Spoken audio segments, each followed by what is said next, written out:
Hello friends, I'm Artifexus, you can call me Artie, and as you all know from clicking, we're building a custom chapter master for a custom chapter, one that was created by members of the channel's Discord, a chapter called The Sons of Artifexus.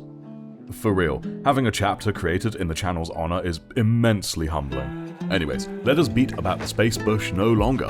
Let's get cracking. As well as some other bits, this build ultimately consists of 2 units. A Gravis Armored Space Marine Captain, and Iron Father Feros of the Iron Hands. But first, past Artie needs to build up the Space Marine Captain. There are timestamps down below if you want to skip ahead to the kitbashing and miss out on some juicy lore, but while we wait, the Sons of Artifexus are believed to be a 24th founding chapter descended from the Ultramarines. Now, they adhere to the Codex in many matters related to war, but outside of direct conflict, they deviate massively and have their own rituals and ceremonies. Perhaps most notably is the ritualistic painting of their armor. After each battle, they inspect their armor, painting over any damage or blemishes, or if it's too severe, turning the damage into a decorative piece. But this painting goes beyond maintenance. They will also paint stories upon their armor, recounting past glories and sorrowful defeats, or even any moments, places, or things of interest that caught their attention. Perhaps most interestingly of all, there is no set style of painting for the chapter, with each Marine painting their armor however much or however little, and in whatever style they please. Now, the Chapter Master Artifexus himself is unique among the chapter he leads, as he was not born as Artifexus. It is as much a mantle and title as a name that is passed down from Chapter Master to Chapter Master, his birth name carefully recorded in the Tome of Recalling before it's slammed shut, and his name is uttered no more. How exactly this tradition came to be is lost to time, but what is known is that the original Artifexus was a tech marine. One with a passion for finding perfection in the equipment he worked on. In this way, with his tailored equipment in hand, the only limit to his battle brothers' might was their own skill. This mindset continued when, through unknown circumstances, he became chapter master of a new chapter, and the first thing he did differently was withhold potential tech marine recruits from being sent to Mars for training, instead opting to train them personally. Some tech marines would, of course, be sent to Mars eventually, purely to avoid suspicion from the ever-envious Adeptus Mechanicus. For teaching them himself, that's a big no-no. Though even if they suspected something, nothing was said.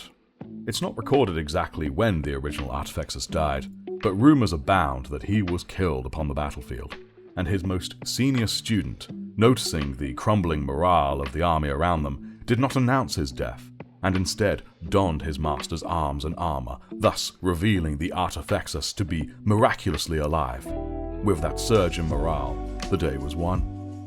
Thus it was so that the Artifexus eternally lives through his chapter as the machine spirit lives through circuitry. And thus the tradition was quickly formed. But among each of the Artifexus' student tech marines, he shall select a suitor, one to be taught the subtler arts of leadership, and destined to throw aside his name and become the next Artifexus. It probably goes without saying that the Artifexus is not just the chapter master, but also the master of the forge, serving as the chapter's most senior tech marine, hence why I wish to make good use of the Iron Father's backpack. This remains mostly unchanged from the original concept, except for that crane. That crane is bloody stupid. It's a damn rope and pulley system. I mean, what's it for? Picking stuff up off the ground at his feet? And why would you go into battle with it? It'll be like fighting with colossal testicles swinging overhead. I mean, what the f***? So I snipped it off at the rope and reattached it, facing forwards rather than downwards. Like a servo arm rather than a bloody crane. We'll never speak of it again. Oh, and also real quick, I want to give an extra special shout out to Papa Berry, Phoenix's Den, and Billy, my lieutenants on my Patreon. Thank you so much. Your support is appreciated more than words can say. Now, thankfully, this backpack is an identical fit to the captain's backpack. However, there was something else I wanted to add. This cloak is from an old kit that a friend of mine gave me. Specifically, this cloak belonged to Cranon the Relentless of the Dark Vengeance box set. Those furs on the back are super dope, so we're giving our boy this. Getting it to fit nicely was no small feat though, given that there were still hefty chunks of Cranon in the way. One can use snippers and a whole lot of sandpaper for the job, but I rediscovered this rotary tool in my cupboard the other week and realized how perfect it would be for moments like this. It took no time to strip away the excess and make it more of a flattering form fit for him. Though even this wasn't quite enough, I ended up having to take my trusty heat gun and crank it up, way up, enough to soften the plastic and allow me to bend it and slightly burn it. It goes without saying that I had to do this away from the camera. And also, if any of you guys want to try heating up your minis, it's a great technique, but make sure you wear a respirator as the plastic minis can let off some nasty fumes. With the cloak fitted to acceptable levels, it was time to attach the backpack. It took a little doctoring to get it aligned enough, but once it was on, it was really starting to take shape. Once I was happy with it, I used liquid green stuff to smooth out the transitions. The next big thing I did was the helmet, for it was indeed a Gravis helmet, but with a unique style. One of my Discord members, Snek, drew some concept art of the Artifexus helmet. As you can see, the most notable thing is that Clone Commando style visor, which I absolutely had to recreate. Somehow.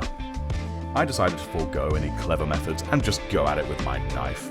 I carefully tried to cut an outline before hacking off everything within said outline. And while the end result looks a little rough, you can physically feel when you rub your thumb over it, but it's actually pretty on point with the original vision. I was very pleased. I then decided to do an old trick I love doing, which is deciding I no longer want something I've already glued to the model. I pried off his right greave so I could replace it with the Iron Father greave. I felt it would lend him more of that tech marineness that he's meant to possess, so it took a little doctoring, but I got it on. I then decided to add the waist armor, the loin plates, to my guy. And for real, getting it to sit comfortably was a nightmare. But eventually, it was done, and looked decent. Even more so when I applied green stuff. Then came another challenge. I added the ammo belt for the Storm Gauntlet, and I had to bend it so it could connect to a different point on the backpack, otherwise it would clash with the Storm bolter on his shoulder, I forget its name. It required a lot of blind bending and whatnot, but eventually we got there, and I glued/green stuffed it into position. Now the final detail was lightning for his sword, called Lightfall. So called because it is a rainbow sword. It shines through all the spectrums of light like a prism. How on earth I'll paint that is beyond me, but that's tomorrow's problem. In addition, this sword also casts out arcs of multicolored lightning. Now I had done lightning on models before, as you can see here with my first attempt, you can check it out here. So I felt a little bit more confident and I managed to make it much more secure here. And with that, the Artifexus is built, and looking rather dope. So you can bet thy bottom dollar that there will indeed be a painting video for this guy. Might be in my more classic long form style, but we shall see if I do or do not. One thing is for sure though, in addition to him being painted, I'm also going to build the upper echelons of the Sons of Artifexus, consisting of members of the channel's Discord and characters they've created for the Sons of Artifexus. So do stick around for that, for more kitbashing of the Sons of Artifexus. But yes, I do hope you enjoyed that, guys. If you did, don't forget to consider liking, commenting, subscribing, all that good stuff. Maybe consider supporting the channel on Patreon or YouTube memberships. And of course, join the channel's Discord, where all the cool stuff happens. So take good care now, and remember, the Emperor is always guiding your brush.